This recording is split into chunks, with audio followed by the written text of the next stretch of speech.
Good morning, everyone. Yep. Uh, I like taking breaks in between things. And it's like Spirit was like, "You don't have time for that. Get going."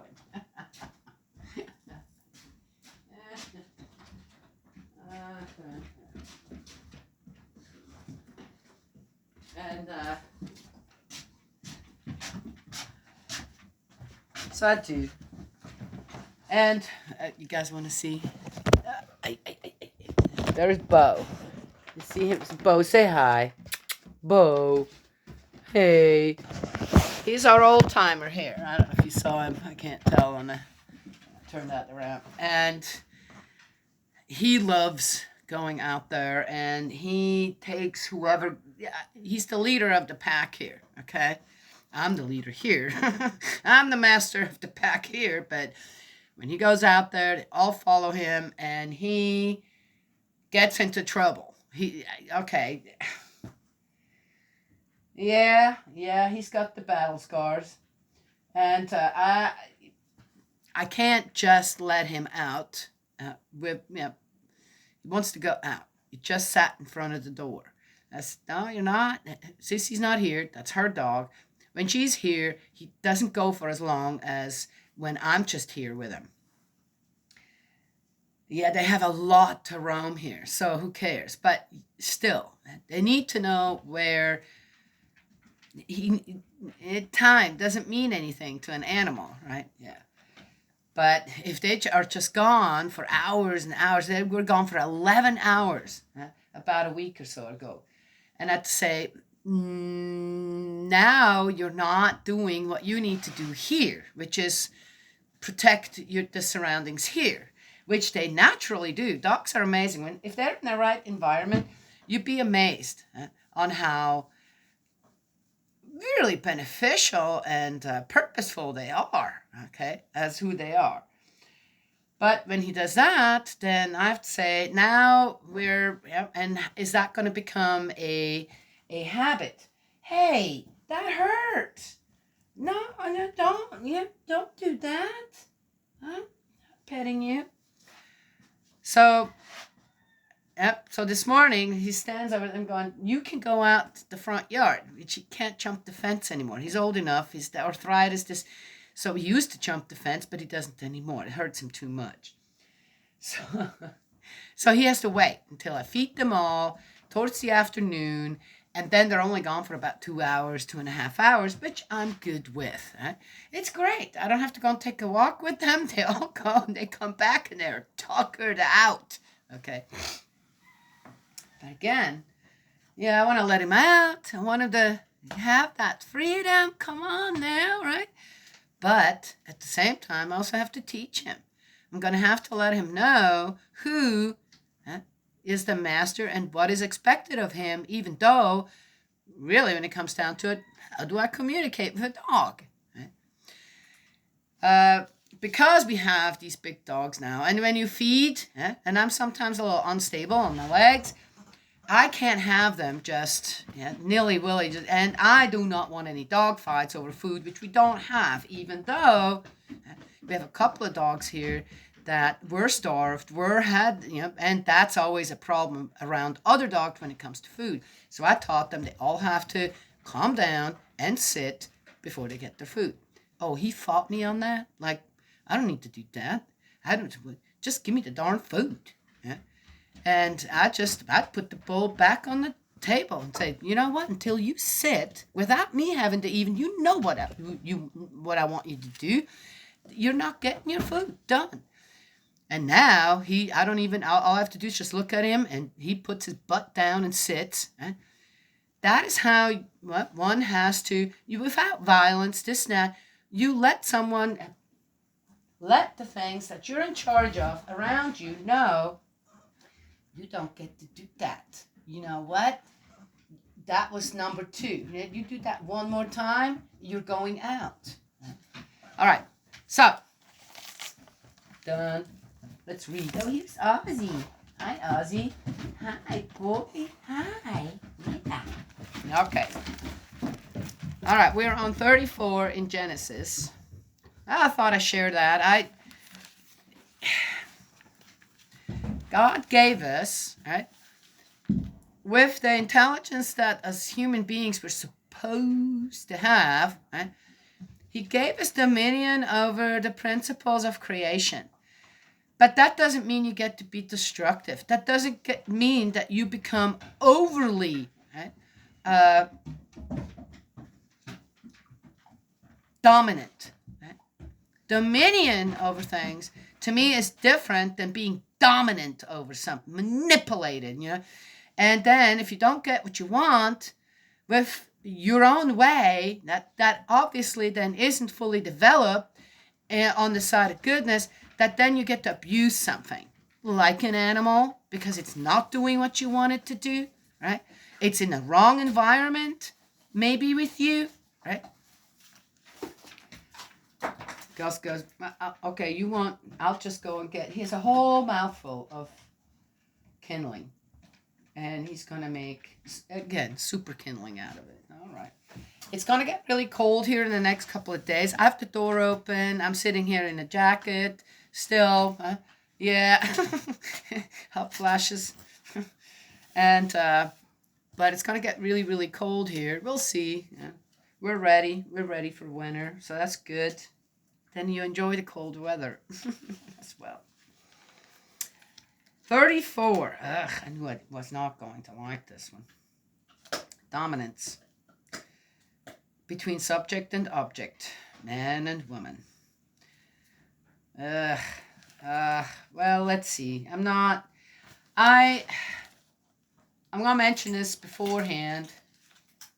No, I'm going to mention that afterwards. If I remember it. Maybe it's not that important. But I learned something new this morning that even more so, it was meant to misdirect me in a way. And I realized, oh my gosh, again, just like I found in the Bible as well, there's all this stuff in it. I'm just going, oh my gosh, how can this be right? How can this be God's point of view in any way or ideal? But there's always something in there, right, that somehow is infused miraculously, and that's how God works, not in a manipulating, dominating way, but in this stance. Right? If you find that, right? If you recognize that, then you found to me. Then you truly found to me. Right? Even with just a couple of cents, like yesterday, where Esau just. Here's Jacob, the whole big story of him being all afraid. And here's Esau, just embraces his brother after 20 years and really hugs him tight. Kisses him, so happy to see him. Right? That was the part that just has to touch your heart to mind. God's point of view, God's ideal. Right? Yes? And anyway, so I find that every day, even if someone tries to misdirect you, pay attention to see, to not go and follow them or this or that, but to see, oh, the Word of God is in there. There is. I didn't miss it. Through all the slander, the gossip, the rumors, God always tries to infuse something really good to us for knowledge, so we can keep growing, right? Yes, this is beautiful. Oh, okay, all right. The rape of Dinah. Dinah is, as we remember, let's see, the youngest one of Jacob's daughters by Leah, right? Dinah, this is Genesis 34. Dinah, who was Jacob's daughter by Leah, went out to visit some of the women of that region. Shechem, son of Hamor, the it's not Hittite, it's Hivite, headman of the region, saw her, seized her, and forced her to sleep with him. He was captivated by Dinah, daughter of Jacob. He fell in love with the girl and tried to win her heart. So you rape her, you force her, and that's love. Oh, wonderful. Ugh, well, that gives me the creeps. Accordingly, Oh, so right here, what suddenly now has entered the Bible, huh? Where another commandment was necessary? What false kind of, oh, but I know I did that, but I did it because of love, right?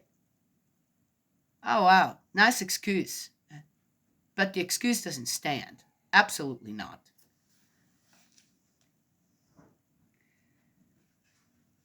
Accordingly, Shechem said to his father Hamor, "Get me this girl. I want to marry her." Well, at least he didn't just, okay, all right, have her way with her. And meanwhile, Jacob had heard how his daughter Dinah had been dishonored. But since his sons were out in the countryside with his livestock, Jacob said nothing until they came back. A matrimonial alliance with the Shechemites. Oh my God, can you imagine being raped by a guy and then you have to marry him? Well, that will go well, I guess.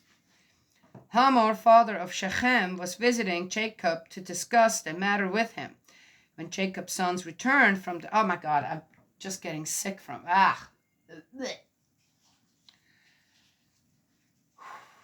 don't know if you guys realize on how the subject here over the object, subject man, object woman, on how this is being treated to kind of keep the faith.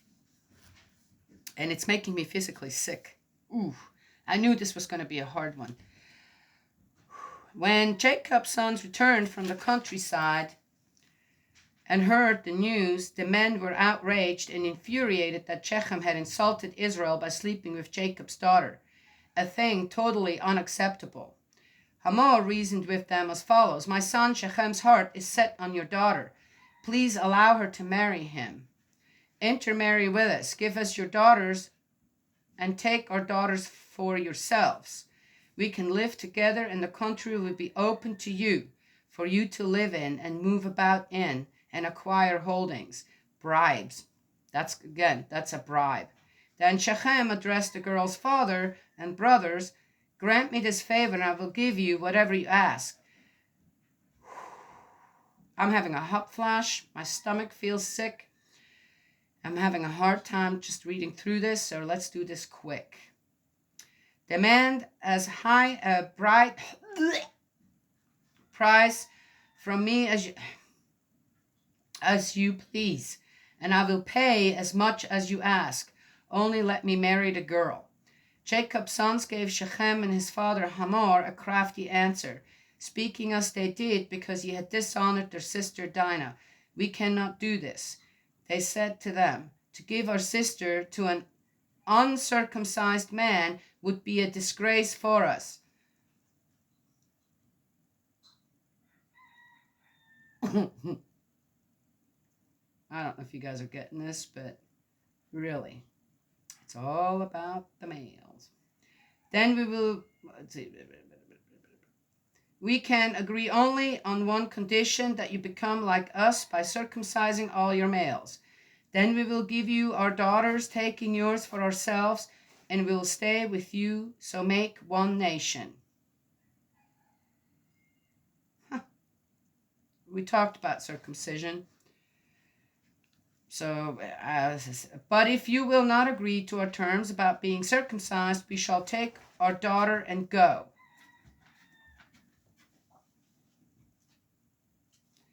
She's becoming a pawn on a chessboard. Hamor and Shechem, son of Hamor, were pleased with what they heard. The young man did not hesitate about doing this, for he was deeply in love with Jacob's daughter. You are not deeply in love with anyone that you rape beforehand and force. A bunch of bull. Moreover, he was the most respected member of his entire family. Woo, yes. Oh, yeah. Yeah, sure. Sure he was. Blech. Yet, what did he do? Hamor and his son Shechem went to the gate of their town and spoke to their fellow townsmen as follows: "These men are friendly. Let them settle in the region and move about freely in it." Yes, they're okay with women being raped, and then just make a deal. Yep, they're friendly. They're friendly towards whatever we do, No taking responsibility. Yeah. Good. Wonderful. Yeah. Wow. Amazing. Oh, that's how you turn your head away from a real problem, right? Yes? And absolutely disregard the individual. Yeah? Well, it's for the greater good. Really? Is it? Okay. Just beware what kind of message you give out there, huh? To everyone individually. Anyway, Daniela, I knew this wasn't going to be an easy one. I knew that yesterday when I saw the title.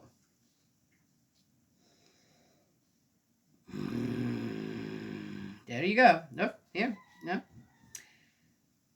Hamor and his son Shechem went to the gate of their town and spoke to their fellow townsmen as follows. These men are friendly.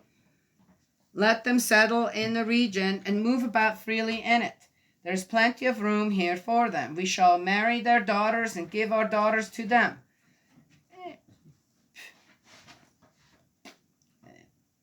Women. Kind of move them around here and there.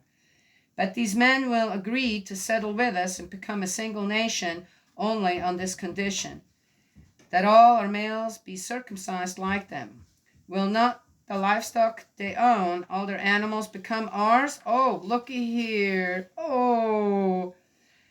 Then let us give our assent to this so that they can settle with us. There's no honesty here. There's no honesty on either side. It's just a wheeling and dealing, and who already has. Oh, we will not the livestock they own, all their animals, become ours? Yeah.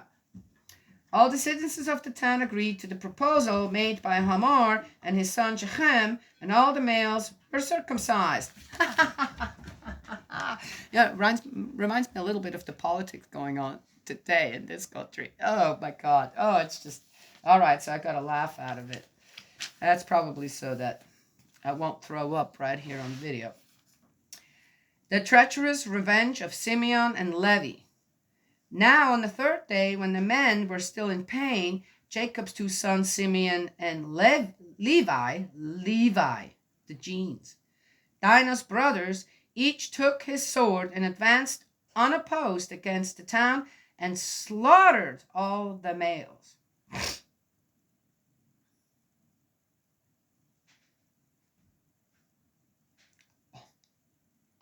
They killed Hamor and his son Shechem with the sword, removed Dinah from Shechem's house, and came away.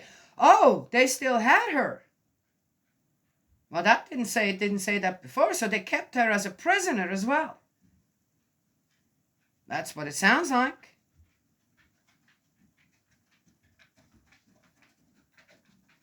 When Jacob's other sons came on the slain, they pillaged the town in reprisal for the dishonoring of their sister. Okay, we all know what that means now. Is that the right thing to do? There was one respected dude, Shechem, in that. He did that. He raped a woman against her will from another tribe. And then, because he had this respected position, well, we're going to figure this out so that, and he can pretend, he loves her so, keeping her against her will, and wow, really?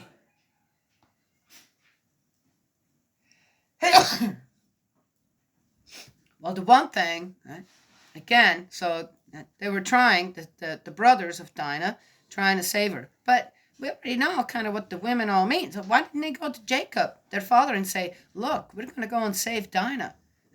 They couldn't do that while everybody was circumcised, this and that. And they're all kind of not paying attention and going to save her. They had to go and slay everyone on top of that. Is that what really happened? They couldn't just go and get her and then say, we're moving on. This is not the place for us to be.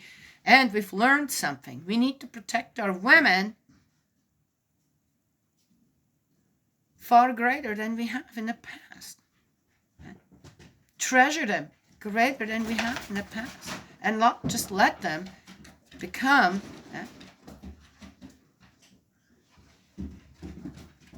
the object of a rapist. So what? So that was right to go and slay everyone and then do the same thing. But it is just say pillaged in the same way that the people, that the women, maybe little girls, what? The adrenaline took over and then they did what? Anything better? The sin just became greater, far greater. Sadly, among God's people, supposed God's people. See, I mean, one can look at it, yeah, get the revenge. That's not God's point of view. That's not God's way.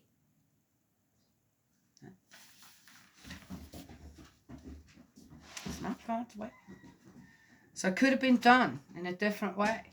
I mean, it's good to see that at least the brothers and said, well, we're not going to. But was it really about their sister, or was it about their hurt pride? Right? What was it really? Because again, if you have a good heart to mind, even at that time, and you were guided by God, you don't just go and kill nilly-willy and women and children. That's what happened here. I can tell you that right now. I can read through the lines. They seized their flocks, cattle, donkeys, everything else in the town and in the countryside, and all their possessions. They took all their children and wives captive and looted everything to be found in the houses. Jacob said to Simeon and Levi, you have done me an ill turn by bringing me into bad odor with the people of the region, the Canaanites and the Perizzites. I have few men, whereas they will unite against me to defeat me and destroy me and my family. They retorted, should our sister be treated like a whore? Okay, that's the end of 34.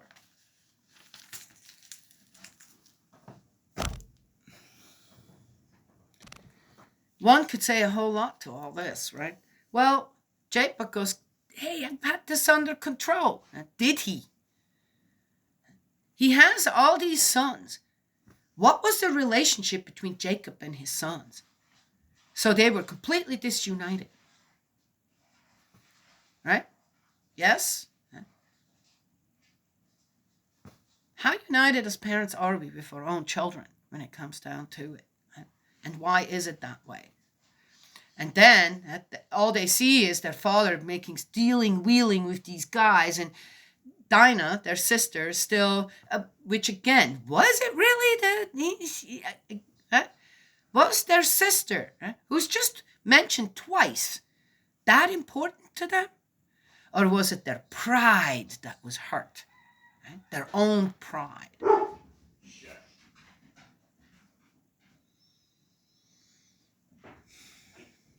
Disunity, right, is a big thing, even in the world today. It's a big thing. People don't talk to each other. Let each other know, okay, what do we need to do? We deal with a lot of evil in this world. Right? I'm not for killing anyone. Well, then you're going to get killed. There's too many criminals, too many. What are you going to do if someone rapes one of your daughters, this and that? Right?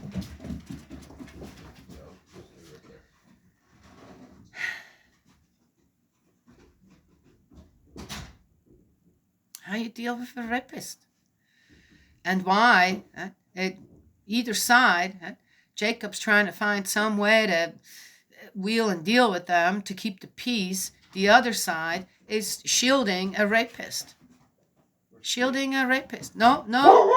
No responsibility taken in a way on either side. And then the conflicts all start. All you can do is just separate away from each other and then be mad at each other, right, for the rest of your life. Jake. Fight. Again, all the different religions. Rather than, why am I reading or listening as well to the Quran? The similarities are pretty fascinating. Then where did things go wrong? Just because one or the other side wants to be right? Well, in case in the rape of Dinah, what's wrong? What was wrong there? The abuse of a human being. Done. Nothing else. And how is that dealt with? Shechem should have been made a eunuch. done. Right? You don't need to kill someone to. You don't know how to control yourself. Don't tell me you love this girl, because that's not true. Because if you did, if your heart was really engaged, you would have never done that. You would have tried every which way to please her father. Say, hey, I know, what do I need to do? And get to know Dinah, see how Dinah feels about it. Right? But Dinah was just used as an object, literally. Right? No more, no better than a goat or a sheep, right? Yes? Something to think about. I mentioned in a group, I mentioned that, talking about women and how they seduce men, and we've not scantily dressed this, and the prostitutes. I said, prostitutes wouldn't exist if men didn't wanted them. Or I know there are male prostitutes. Again, they wouldn't exist if men did not want them. Right? And and came back and said, well, I happen to know, talk to a prostitute. I'm going, you did? Okay. Who said, I'm just too lazy to work or something. Okay, well, I'm not sure what that has to do with anything.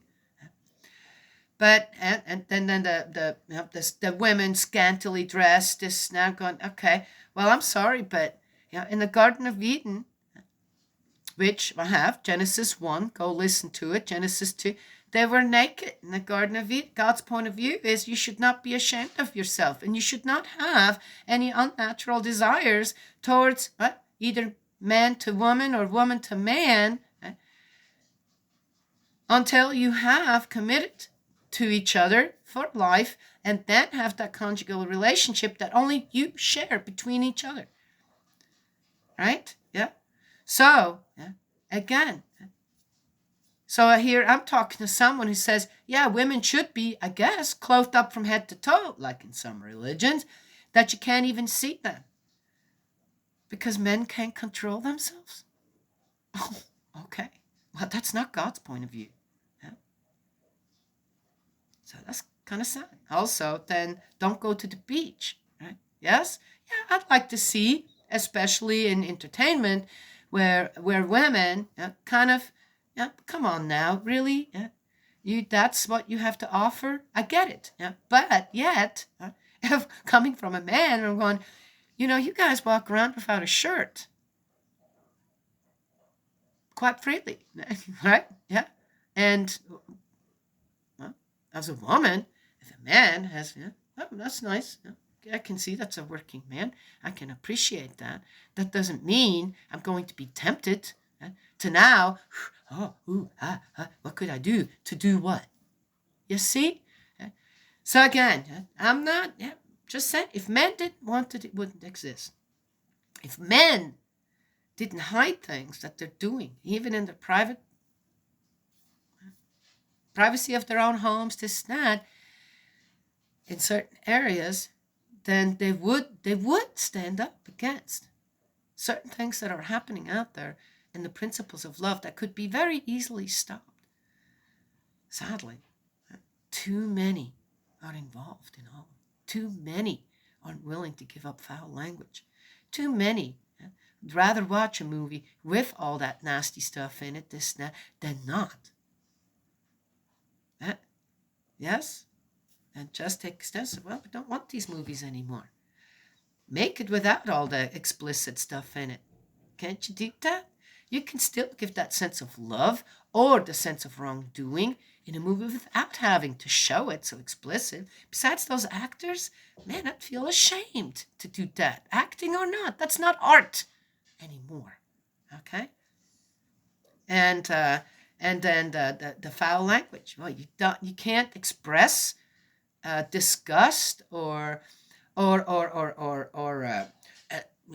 of an angry stance or a even if it's in the righteous way, in another way than with foul language. That can't be done. That's it. That would be an art by now, wouldn't it? But the people like it. The people want it. The people aren't willing to say no. And when it comes down to it, it's the man's position to do so. It's the man's position to protect their women, their girls, their daughters, their mothers, their wives, their grandmothers. That's your job. And you're not doing it in the aftermath of something happened and you want to go out and have vengeance and kill. You prepare beforehand. That's what you do. That's why, again, shout out to the dads who are signing up with this program or whatever it is, and go to the schools and just walk around, make sure the presence is known, which, dads, you have a lot of power, right? Because God stands behind you, right? Yes? But you got to have that heart to mind of love. Love towards, right? Not violence. That's not God's point of view or ideal. And if you dads out there in the schools walking around, making sure everything's good, nobody gets bullied, the kids go to class, if there's a problem, they sit down, talk. It's a great force. It's a great guiding, peaceful force in places now where we're having a lot of problems in schools. Right? Yes? Well, just saying. Anyway, there it is. I had more to say than I thought. And again, right? Stories like this, it just, bleh. But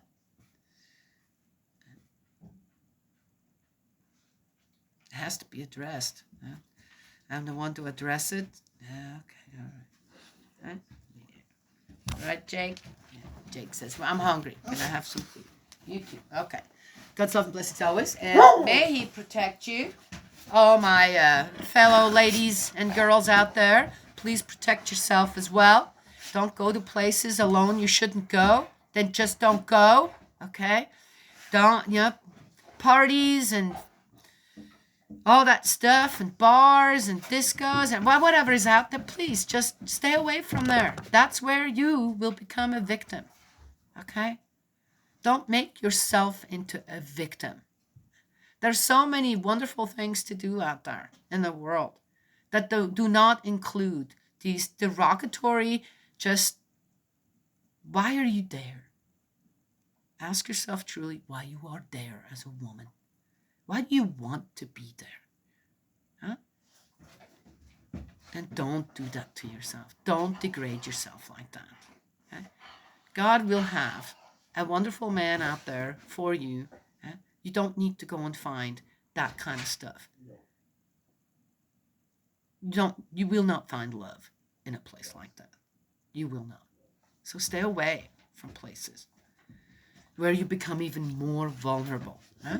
Yes? Ouch. Okay. All right. Gotta go. God's love and blessings always. May He protect you, and I will talk to you another time.